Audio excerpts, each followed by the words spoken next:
Welcome to the introduction to Buddhism. We may want to ask ourselves from the start, what is this term Buddhism? Is it what I think it is or not? Put very simply, the Buddha defined it as seeing co-originating interrelationship as reality. That's hard to wrap our minds around. Few religions or worldviews are as complex and philosophical, in my humble opinion, than the Buddhist tradition among the widely known religions. The issue is often debated. Is Buddhism a religion or a philosophy? Well, the truth is we can kind of say philosophy is Greek rational religion, in which case Buddhism, since it denies the efficacy of a creator God, like most of those groups we call religious, and since it sees reason and experience as one of the principal means to truth as opposed to revelation, then we would call it a philosophy. But what a religion and a philosophy have in common is that they are both worldviews. Certainly no one can deny that Buddhism is a worldview, as is atheist communism or fundamentalist Islam or Christianity. So it's certainly a worldview, if not a religion with belief in a higher power like God. We can start off the bat by defining the tradition as the founder, the Buddha, defined it as the Dharma Vinaya, or the doctrine and the practice of the discipline of monks. Buddha himself did not plan on a global religion, but rather just a means of discipline and study for a small group of like-minded males we call monks, but he called them beggars, bhikshus, and beggaresses, bhikshunis. So Buddhism is a Western term from Bud, to know, named after the Buddha, but like so many Asian religions, the traditions aren't named after the founder like Christianity is. In fact, it's the only major worldview that is named after the founder. Ism means practice of or belief in, so Buddhism is the practice or belief in awakening or knowledge. And yet Dharma Vinaya points to something quite different. Of course, another synonym for Dharma Vinaya is the middle way. This was another term that the Buddha, whose full name is Siddhartha Gautama Shakyamuni, the sage of the Shakya clan. So he defined it as the middle way between extremes of hedonism or asceticism, of self-love or self-loathing. And just as the Greeks and Chinese had a middle way, this one's a bit different and is considered to be that razor's edge, a famous concept in the Zen tradition. So I think it's helpful to look at a map. Where are we in the universe according to the Buddhist worldview? Our world is comprised, according to Buddhists, of many realms and worlds. 3 lower realms point to lower rebirths in the realm of ghosts, hell beings or animals. Those who didn't study enough become animals, we're told. And then 3 upper realms of human, demigod, and God. But unlike many religions or worldviews, Buddhism does not seek rebirth in those heavens, but rather awakening here on the earth as a human being. And why is that? It's because the human existence is considered to be in the middle between the gods and the hell beings. And it is here on this planet that we can attain awakening, waking up to reality, which is co-originating interrelationship. So in that sense, Buddhism is a form of humanism, but not a form of materialism or atheism. While Buddhism denies that one should pray to God or that gods have efficacy in our lives, they are a distraction. Nevertheless, the Buddhist tradition does not deny their existence. And if you notice at the center of our wheel of existence, the Bhava Chakra, are the three poisons that run the entire universe in the Buddhist worldview. The rooster symbolizes greed, the snake, hatred, and the pig, ignorance. So because of these three things, rather than an evil being, let's say like Satan or something, it is the obscurations of our own mind that cause all our troubles and all the troubles on our planet. So that world of the wheel of being is where we are now, in what's called the desire realm, but then Buddhist and other Indian traditions, it should be noted, also posit the existence of form realms, realms of pure form, and formless realms. And these can be entered through meditational practices. But beware, if you do it the wrong way, you could be caught in a formless realm for trillions of aeons. We can't really picture these formless realms. We can kind of picture the realm of deities, heavens, or hell realms, but the realm of limitless space or infinite consciousness, or the peak of cyclic existence, the last moment before a being becomes a Buddha, a fully awakened being. And we're told that above the old Vedic 33 heavens are at least 4 more. The Tushita, or comfort heaven, is the place from whence the Buddha emerged on our planet. So we're told, believe it or not. And it's also where the next Buddha, Maitreya, awaits rebirth to appear to humans as the future Buddha. Through the course of this series, we're going to look at all the major elements of Buddhist evolution through this vast stretch of Asian continent. It is quite amazing that one human being could change the course of an entire continent. But that is exactly what the awakened one, that person we call the Buddha, did to this continent. From the south, we'll see the Theravada flow to Southeast Asia, the more conservative elements, and we'll look at that specifically. And then up through the center of Asia, the great Mahayana revolution in Buddhism, in Buddhist practice as Mahayana and Tantric traditions emerge in Central Asia and spread to the east. As for the Buddha, there are a great many legendary writings about him. The Buddha Charita is the classic, written maybe 400 to 500 years after his death. It depicts a life in a grand palace. The Buddha was son of the most powerful king of the old regions.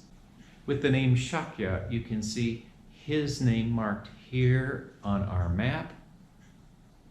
And in fact, most likely Shuddhodana, his father, was not a great and powerful emperor, but merely the tribal chieftain with the largest mud hut. So the Buddha was born by scientists of religion, what we call the axial age, a point in human history when pan-ethnic empires have emerged and figures who encompass vast cultures like Socrates, Confucius, the Buddha, the prophets of Israel, the Upanishadic thinkers, All of these emerge in a miraculous time frame in the middle of the first millennium before the Common Era, the time in which we find the Buddha. We're told the Buddha was born into the Kshatriya or warrior caste. This is important because his movement and that of the Jain tradition will both be founded by warrior caste members who oppose the priestly control of the Brahmins who sit at the top of the Hindu caste system. While we don't want to go too far in drawing shallow comparisons with Protestantism, to some extent Buddhism is a common person's rebellion against priestly control. It is a declaration of the equality of beings, male and female in his case, an opposition to slavery, and reliance on one's own experience rather than the determination of centuries of Brahman scholarly agreement in councils and the like. He is allegedly as powerful as Rama with shooting arrows and the like, but more than likely, he was a studious loner type fellow. The prophecy at his birth from the great sage Asita predicted he would be a universal monarch or a universal teacher. Not only was he a warrior, but we're told he was married and lived a dazzling life among the dancing ladies of his father's kingdom. Due to the prophecy, his father tried to hide suffering from the Buddha, hiding every mention of death, old age, or sickness until one day, we're told, according to the legends, the Hindu gods wanted the Buddha to awaken to the final truth of reality. And so they sent these images, the 4 sights, we're told, of an old man, a sick man, a dead man, and a monk to inspire the Buddha to take the path that would lead to his becoming a universal teacher. So upon seeing the fact of suffering and sorrow, the Buddha resolved he will find the answer, leaving behind the most beautiful woman in the world, according to tradition, Yashodhara, and his own son Rahula. And then one evening he left the palace with his companion Chanaka and cut off the top knot of hair that symbolized his priestly status and headed off to learn philosophy and wisdom from the best teachers he could find. So as we say, the Buddha does not occur in a vacuum. He's the recipient of centuries of Vedic and Upanishadic wisdom. He taught with some of the greatest Upanishadic thinkers such as Arada Kalama, who taught that nothingness was the supreme goal, or Udraka Ramaputra. Neither perception nor non-perception is the ultimate truth. The Buddha thought the answer lies at a deeper level than that. Then we find himself in competition with the Jain tradition, one could say. Those Jains emphasize not harming the body to release the jiva within. And we're told the Buddha was one of the tops. You can see here a Greek depiction of the Buddha fasting almost to death. In fact, nearly about to pass out.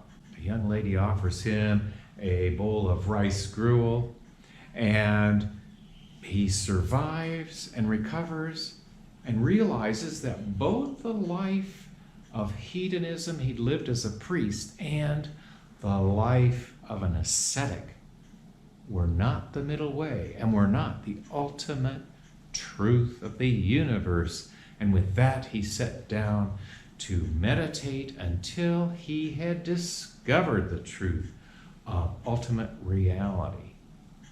So we see here a depiction of the Buddha seated at the Bodhi tree, the tree which lives today, under which the Buddha attained his awakening and became the Buddha.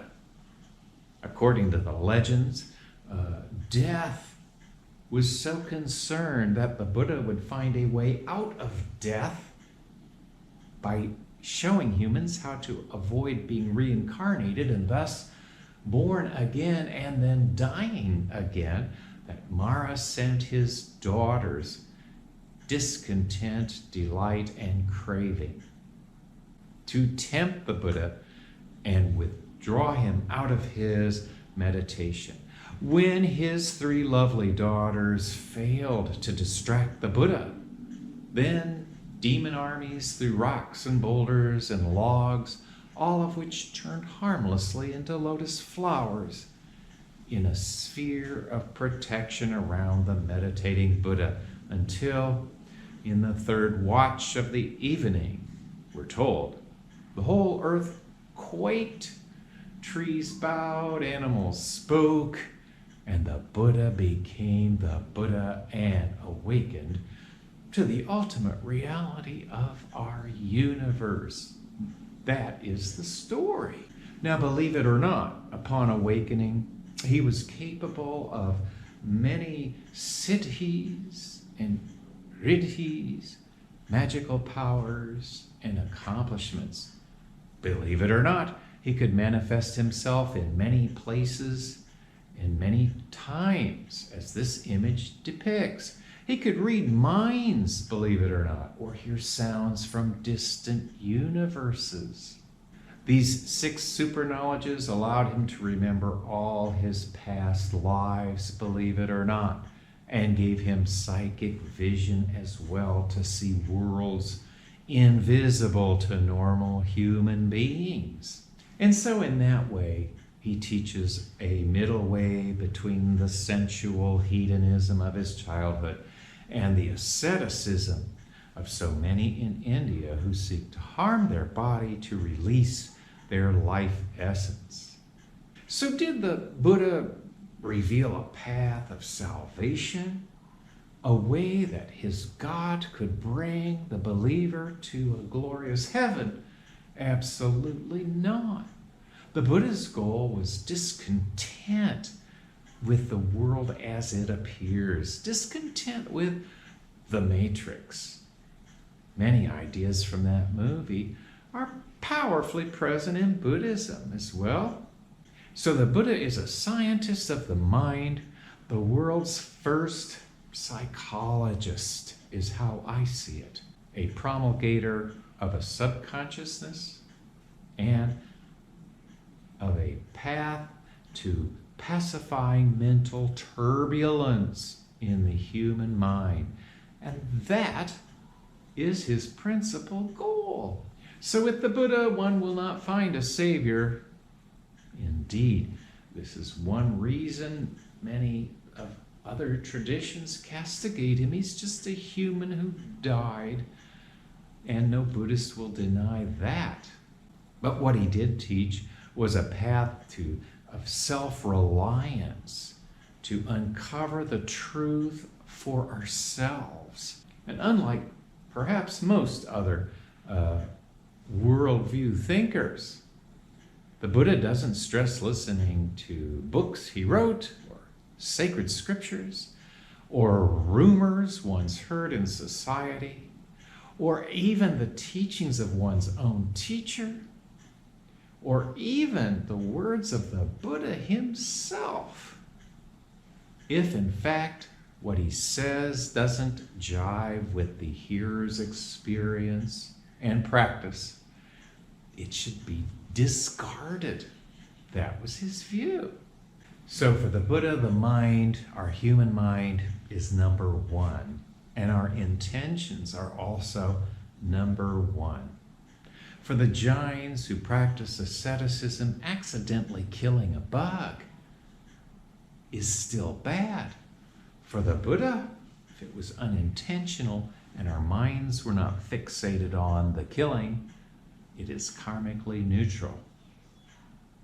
For the Hindus, if it's your caste duty to be born a warrior, it may well be part of your life requirement, your job, description to kill or harm other people. So again, the Buddha takes a middle way, ethically speaking. And that leads us to his fundamental discovery for the middle of the first millennium BCE, the fact that our consciousness makes up the world in which we live. The world is comprised of mind. Even if I think of this camera I'm looking at to make this movie, it's still a product of my mental image of it. And what it really is, I may never know. As he says, with our thoughts we make the world. There is no east or west or south or north or zenith or nadir, but we make them up in our minds. For example, there is the story of Siddhartha Gautama, and her son has died. And hearing that the Buddha is a famous spiritual teacher, she brings her dead baby to the Buddha to perhaps bring him back to life. Now, Shiva or Krishna of Hindu fame might well have brought her baby back to life. But the Buddha doesn't do these kinds of miracles, unlike Jesus of Nazareth as well. Instead, he tells her to bring a kernel from the first house she encounters in the village that have not experienced the kind of sorrow she has with the death of her child. And after traveling the entire village and hearing tale after tale of sorrow and sadness, she comes back to the Buddha with the realization that everyone suffers like this, and then asks to join his community of nuns, beggaresses, and learn to become at peace with this planet through the Buddha's own community. And thus again, the Buddha, being a psychologist mostly, brings her through the famed Elizabeth Kubler-Ross stages of death and dying, from stability to immobilization, going through all the stages until he gets her to the state of acceptance of the death of her child. Among other elements of the Buddha's life, he is on record opposing slavery, unlike many other great heroes of worldviews. He also expressed his preference for democracies, admiring as he did the free trade republic. Socially, Buddhism was revolutionary. The Buddha's opposition to the caste system, and not only his, but different atheist materialists and Vardhamana Mahavira, the founder of the Jain tradition, agreed with that view.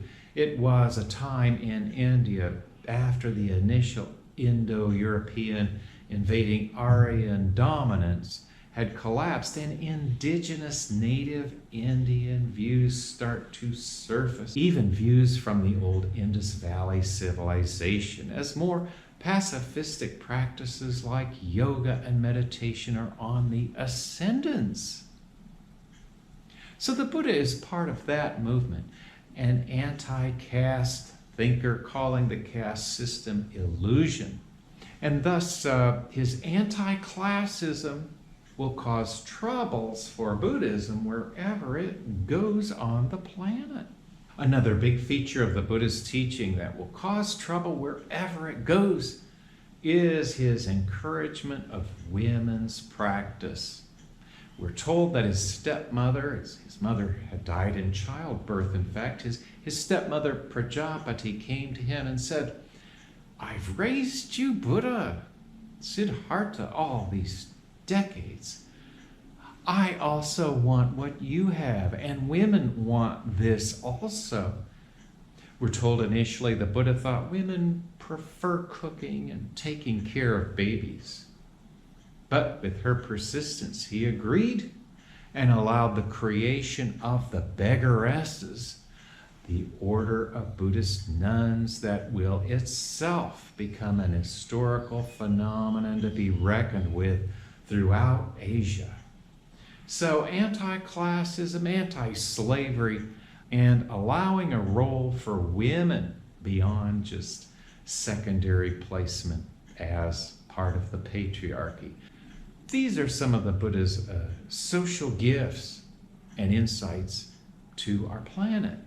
So the Buddha has his disciples, as do they all. You know, Confucius, Muhammad, Jesus, they all have followers. Among the Buddhist followers, some of them become known through history as having special abilities, such as Shariputra's vast intellect, Mahakashyapa's in-depth meditation to the point that he's considered the founder of the Zen tradition. Maudgalyayana will be seen as adept at psychic powers that will be important to the later emergence of the Tantric tradition. And Ananda, his cousin, was the one who remembered, we're told, everything the Buddha said that become part of Buddhist scriptures. So here then are the greatest hits, if you will, of the Buddha.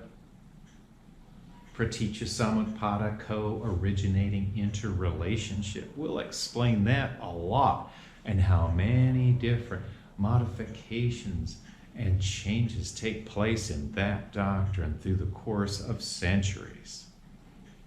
Just as Einstein had a theory of relativity based on physics, the Buddha has a theory of interrelativity based on consciousness. In all that, there is no self. Perhaps this is the most difficult of the Buddhist doctrines to understand, and we'll take a look at that just shortly. And it is this doctrine that will be so offensive to Hindu opponents through centuries and through later Christian and other opponents of Buddhism through the centuries. Then the Eightfold Path, which is the fourth element of the Four Noble Truths. So 8 different distinctions to be made about how to traverse the path to full awakening. These doctrines emerge into 3 main baskets of literature. In the old days before books, sutras were carried around in baskets. And there was the basket of discourses, things the Buddha said. The basket of Vinaya, or rules, things the Buddha and community decided should be rules for the monks to follow in their daily life. And finally, the most exciting, and where all the evolution rubber hits the road, we might say, is the Abhidharma basket, or super doctrine, or higher doctrine. This is where all the later philosophy and incredible creativity we'll see pouring out of the Buddhist tradition will all emerge from that third aspect of Buddhist literature. The Vinaya won't change too much. The sutras, well, the Mahayana will make things up, the Buddha said later. And the Theravada will preserve reasonably faithfully what the tradition had assembled in the first 2 centuries or so after the Buddha's death. So here is a doctrine of Praticca Samutpada, or co-originating interrelationship. This was all formulated subsequently in centuries following the Buddha's death, where the Buddha would refer at times to Nama-rupa, a human, as name and form, or Nama-rupa. And in different ways this was all assembled. So starting with ignorance, a human being is born with karmic conditioning already from a past life, let's say, and from the causes and conditions of this life, takes form in a womb. Contact with our world appears.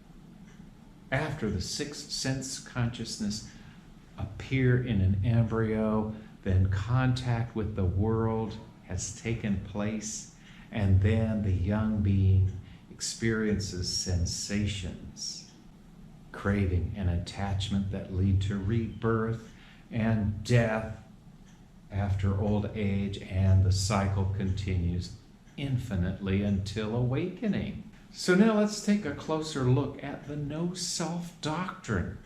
It is not nihilistic. It is not really that difficult even to understand if explained properly. While it sounds scary and nihilistic, even frightening to some who cling tightly to their self-conception and the ideas of souls, in fact, it's not so threatening nor so difficult to understand. The concept will evolve throughout Buddhist evolution throughout Asia. But the simple concept, the Buddha's Model T, we can say, is running something like this. This Chinese stick figure first got it into my head how these function. The 5 aggregates, they are called, are not simply co-equal aggregates. What is an aggregate? 4 elements that comprise human experience. So we can see in our diagram here, there is a form that is then sensed by a being. The being has a conception, and the conception leads to action. That action leads to new form, sensations, conceptions, actions, and so forth again and again. And all 4 of these take place under the framework of consciousness, which is not a self or permanent soul like the Hindus or Greeks, because that self or soul is always changing, and it's not different from this body I'm in right now. So let's look at how does this proceed, shall we? The material object of desire, you can see it there. For me personally, a cold beer on a hot day is an object of desire. As I'm drinking it, I get the delightful sensation, oh, this beer is delicious, and that's the conception I have, stage 3. Then I'm ready to do something else. I'm ready to have another beer, and that may lead to another and another and another until what was once pleasurable has become painful to me. And so I find that pleasure and pain are both to be abandoned for the Buddhist path. And so this shifting awareness is all called consciousness. And this fact leads to another, the 3 seals of Buddhism: Anatman, or no self; Anicca, or impermanence. There's nothing permanent about our universe. And finally, Dukkha, unsatisfactoriness, not sorrow or pain. Buddhism is often called an escapist, denialist rejection of our world, but in fact, it is only the acknowledgement that usual human life does not bring satisfaction, and there is a way out of dissatisfaction. The way out of this dissatisfaction lies in 3 main objectives: morality, or shila; prajna, panya in Pali, wisdom; and samadhi, or meditation.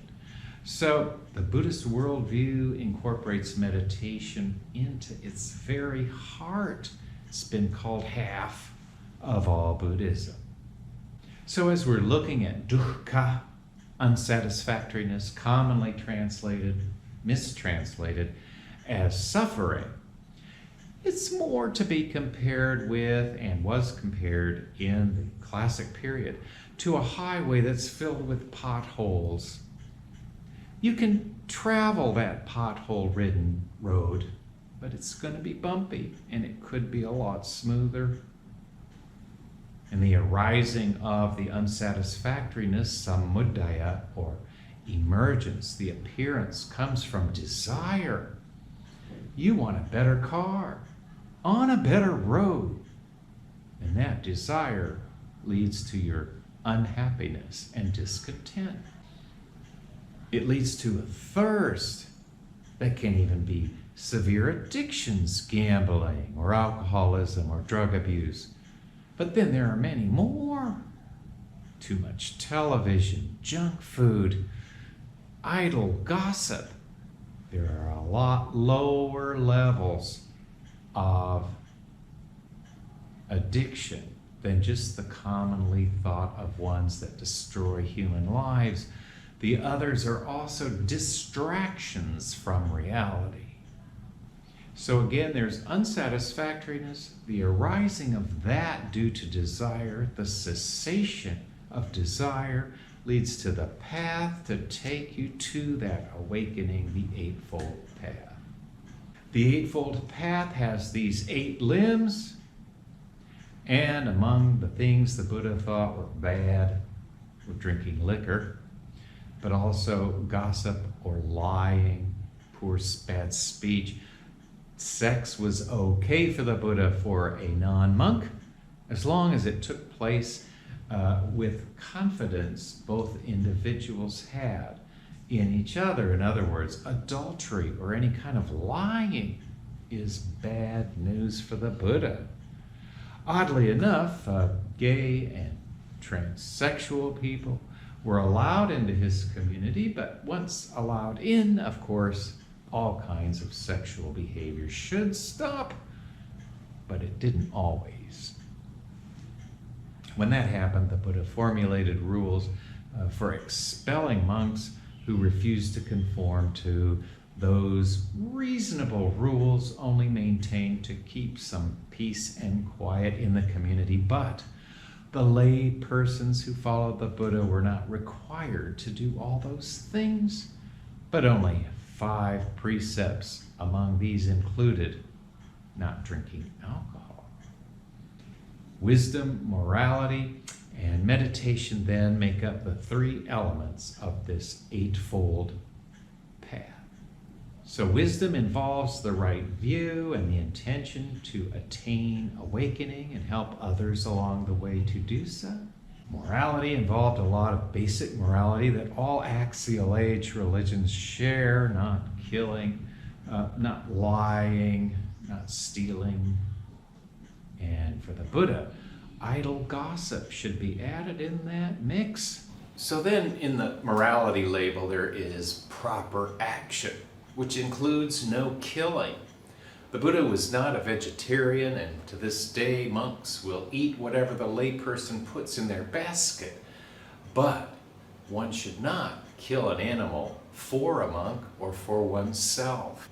Then of course celibacy for monks, and not to mention the standard no-nos, the taboos of rape and murder and the like. Many might not agree with the Buddha that being a butcher or a policeman, for example, are unethical jobs. Well, it's not that society doesn't need these people, soldiers and the like. It's just that for a sincere Buddhist, those are the kind of livelihoods to avoid violence. And of course, dealing in intoxicants or the slave sex trade, all of these as well, are forbidden by Buddhist morality. So then the third and final category is concentration or meditation, samadhi. And diligence is required to attain these ever higher mental states, along with cultivating wholesome actions and avoiding unwholesome actions. Then in this category as well, mindfulness, being aware of one's surroundings, not just in terms of mental awareness as many think, but also body awareness and awareness of emotions. Being aware of your thoughts as they wander in and out of your mind is part of this mindfulness. And then, of course, the 2 elements of Buddhist meditation. There are many kinds, but Buddhist meditation focuses on stopping thoughts, shamatha, quiescence of thought and mental activity, combined with vipassana, or a deeper insight into awareness of no self, co-originating interrelationship. So meditation is then a cognitive restructuring, a remaking of our minds through vipassana, insight, awareness of emptiness and no self, and shamatha, stopping usual thoughts. thoughts. And then Buddhist meditation is also prescriptive. So different meditations for different afflictions are in order. For men, particularly addicted to lust, for example, meditating on the rotting corpses of women's bodies in the charnel or funeral grounds might help one get over that affliction. Likewise, for everyone, viewing all other people as skeletons creates an awareness of equanimity. As one realizes there is no class or gender or religious or ethnic distinctions among skeletons. And so rather than watching movies with beautiful actresses, for the Buddha, it would be better to focus on the bile, the poop, the pee, the sinew, all the nasty stuff inside a human body, rather than the external appearances. So there's a reasonable, I think, overview of the life and thinking of Siddhartha Gautama Shakyamuni, the sage of the Sakya clan, who is more commonly known as the Buddha. And so, at age 80, he will die from some kind of food poisoning, it's thought, and then resting at his end, not unlike Socrates, a chance to speak with his disciples some final words. The Buddha urged them to let the Dharma, his teaching, and reality, his teaching about reality, be your guide after his death. And so his last words were, "O monks, all composite phenomena are prone to destruction," and therefore he too would be entering that final abode.